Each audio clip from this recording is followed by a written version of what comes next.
Bonjour chers frères et sœurs depuis l'Italie. Bon, Mohamed, confinement obligé. Après le travail, c'est la maison. Et j'aimerais un peu partager un peu les gestes à suivre pour la survie de tout un chacun. Comme certains le disent que on va tous mourir. Frère, celui qui est destiné à mourir va mourir. Je comprends, certains ont beaucoup pensé à ça. Et puis aujourd'hui, ils se sont levés, ils ont pris des billets d'avion, ils sont allés en Côte d'Ivoire, croyant échapper au drame en Europe. Et vous êtes allés vous installer en Afrique. Aujourd'hui, je m'adresse à vous. Les jeunes, comme on appelle, comme on peut dire, les gens de la diaspora. Voilà. Vous qui vous êtes levés pour payer des billets d'avion pour aller en Côte d'Ivoire, pour aller au Mali, pour aller, si on veut dire, partout en Afrique. D'accord. C'était nous aussi les premiers à dire que les Blancs sont fautifs de vouloir créer Ebola. C'est les Blancs qui sont allés injecter Ebola. Donc aujourd'hui, le corona est arrivé en Afrique. À qui la faute? Aux Blancs encore? La faute à vous-même, mes frères. Moi, pour ma part, j'ai décidé de rester sur les lieux, de rester en Italie, de ne pas partir et de continuer à travailler. Et dans toutes choses, c'est des choses qu'il faut respecter. Si tu respectes l'hygiène imposée, je pense que tu peux t'en sortir et ton entourage peut s'en sortir. Vous vous êtes levé en masse, vous êtes parti en Afrique avec vos enfants et toute la famille. Certains sont arrivés bien avant que ça soit propagé. D'autres sont arrivés un peu en retard.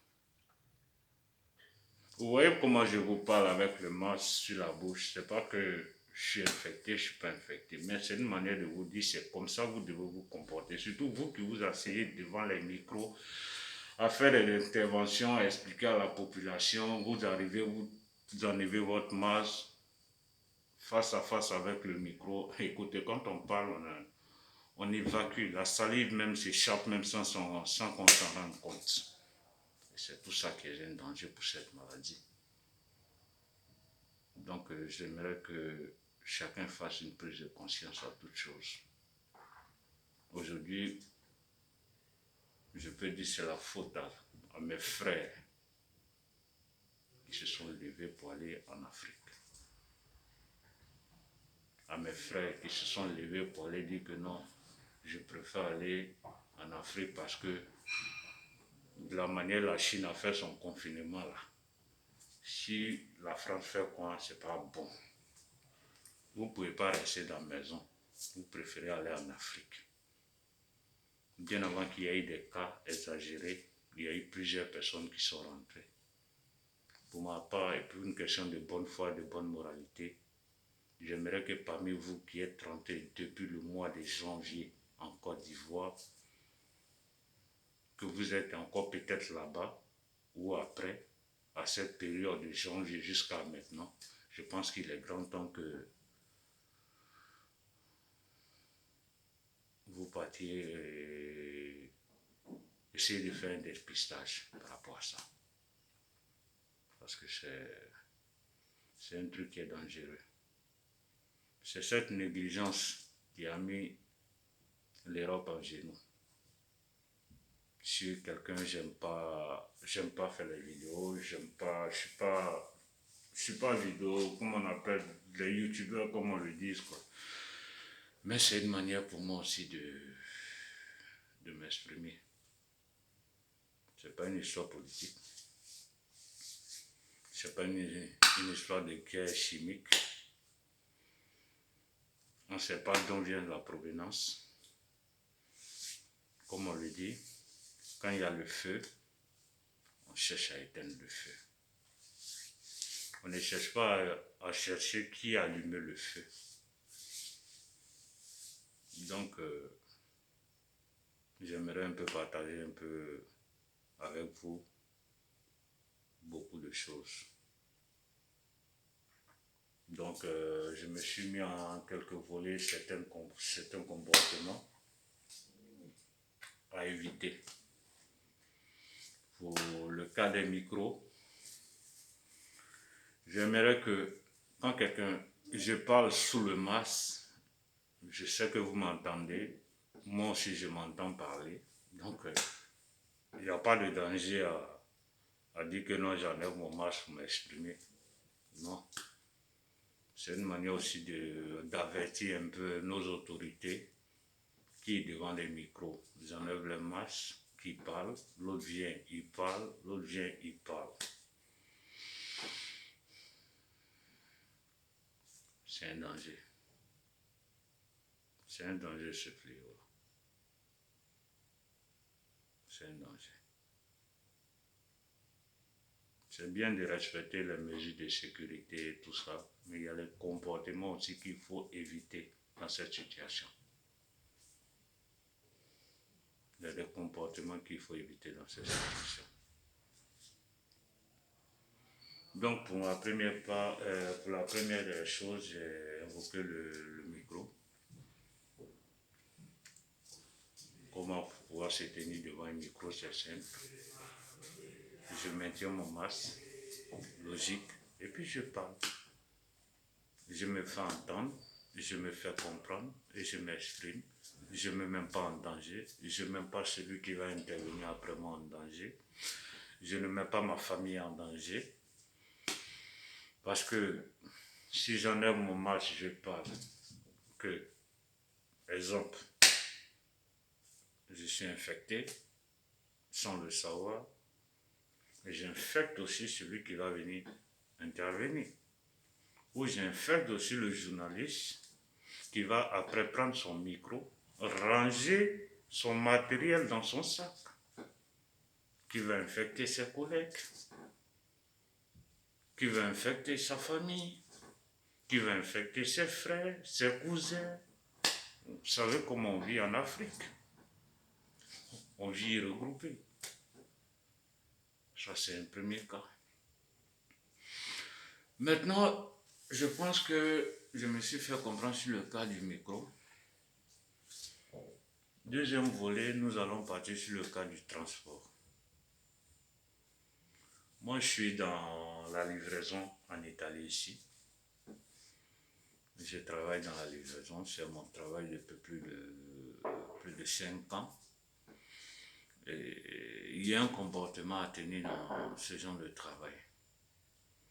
Parce que nous apportons des colis, nous retirons des colis, et nous sommes aussi exposés, comme les médecins sont aussi exposés à la maladie. Donc la meilleure des choses à faire, c'est de prendre, comme je le fais, pour question de sécurité, toujours j'ai une bouteille de javel dans mon camion que je prends.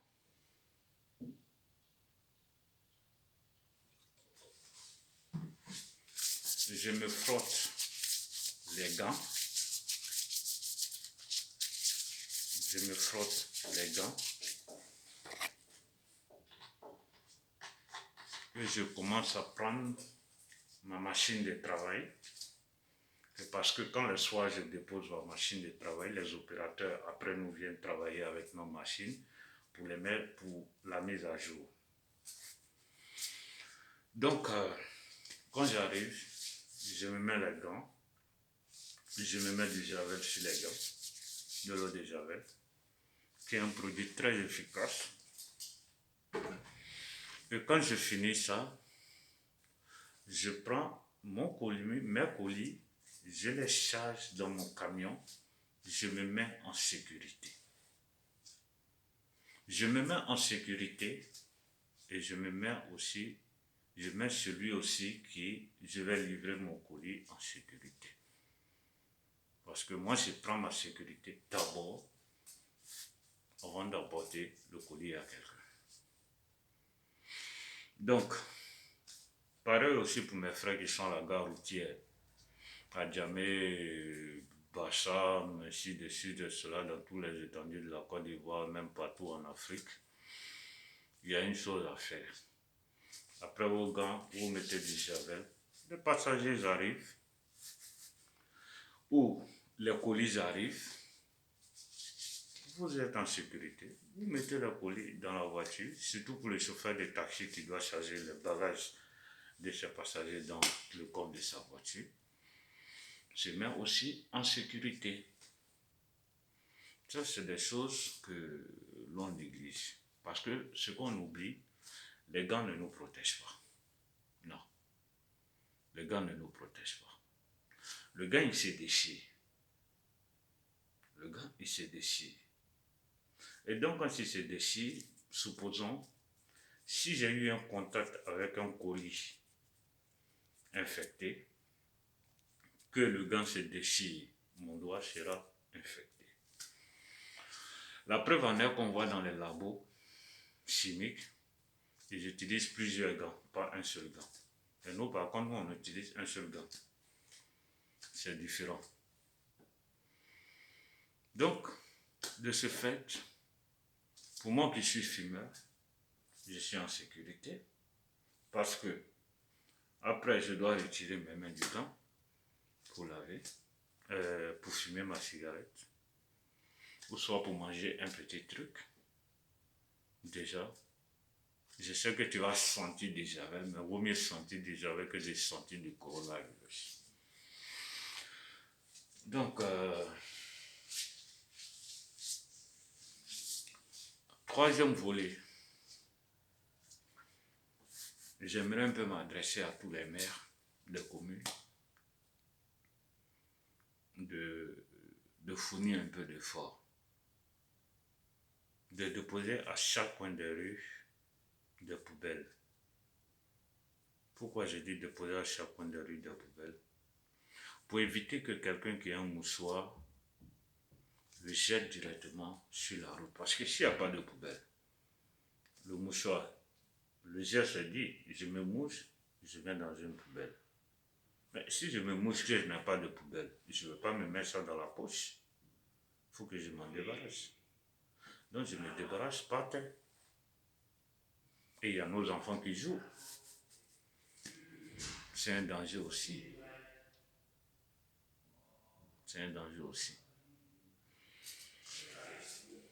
Donc, seconde volet, la dernière volet d'aujourd'hui, c'est nos parents commerçants. Comme on le dit,